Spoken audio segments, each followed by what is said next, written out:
हर किसी की अपनी एक प्रेम कहानी होती है, लेकिन हर कहानी का हीरो शशि कपूर और हीरोइन जेनिफर केंडल नहीं होते हैं। प्यार तो सब करते हैं, लेकिन सचमुच में प्यार करना और निभाना हर किसी को नहीं आता। प्यार में न्योछावर हो जाना, मिट जाना, नमक की डली की तरह प्रेम में घुल जाना, एकाकार हो जाना हर किसी को नहीं आता। शशि कपूर को ये सब आता था। संसार में शायद ही कोई मनुष्य हो जिसने जीवन में कभी प्रेम ना किया हो। प्रेम वो तूफान है जो समंदर के सैलाब, ज्वालामुखी के लावा और बुखार की तरह आता है। जब आता है तो आता ही है। उसके प्रवाह, उसके बल के आगे हर कोई नतमस्तक हो जाता है। जब उम्र आती है, जब हार्मोन्स शरीर में उबाल मारने लगते हैं, तो कोई ना कोई ऐसा होता ही है जिसकी मोहब्बत में दिल गिरफ्तार हो जाता है। इस प्रेम का बहुत सारा श्रेय तो प्रकृति को जाता है, हमारी जैविक संरचना को, जीवन के ज़रूरत को, और कुल मिलाकर टेस्टोस्टेरोन और एस्ट्रोजन को जाता है।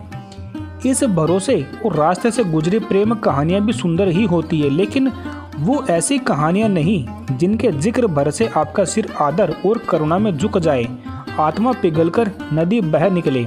क्योंकि असल में कहानी क्या थी इनकी, देखो जानते हैं हम।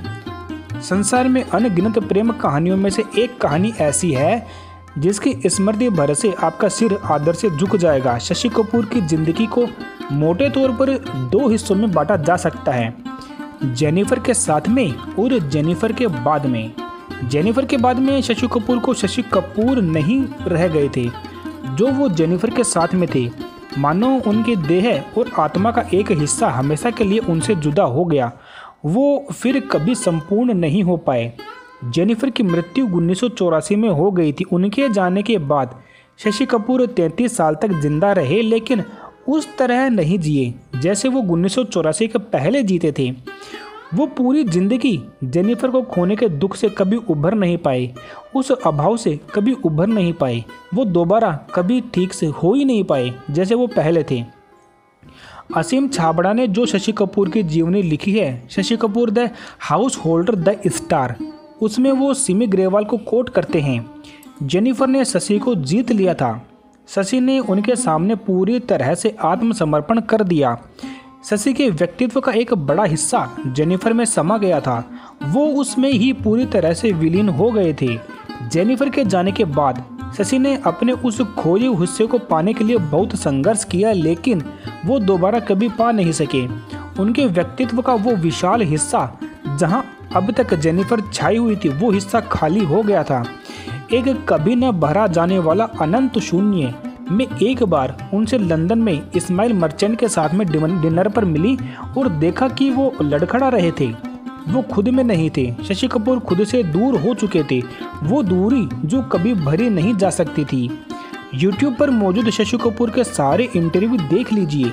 1984 के पहले और 1984 के बाद में, दोनों में बहुत अंतर देखने को मिलेगा।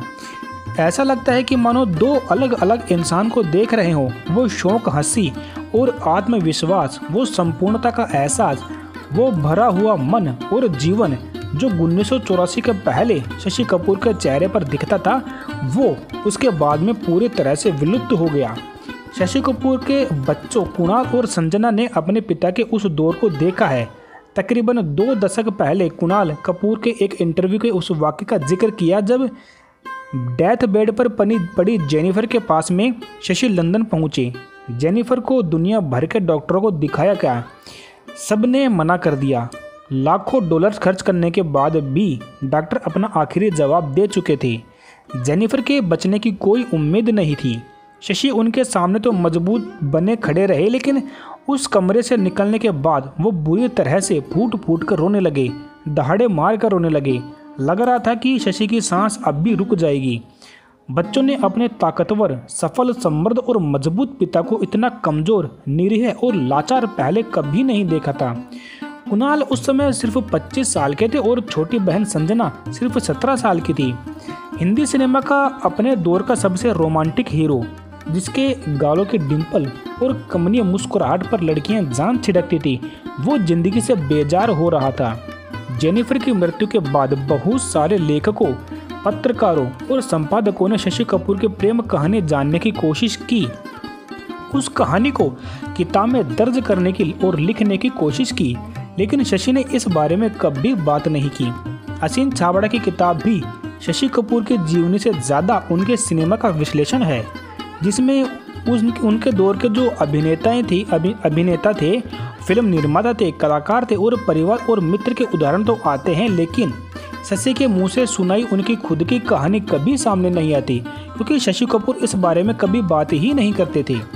ये रिश्ता उनके लिए इतना निजी और इतना पवित्र था कि वो इसे किसी के साथ बांटने को तैयार नहीं थे, दुनिया के साथ तो कतई नहीं। उनकी अपनी जिंदगी उनके लिए कोई ऐसी महान कहानी नहीं थी जिसे दुनिया को सुनाना जरूरी हो, जिसे किताब में दर्ज किया जाता।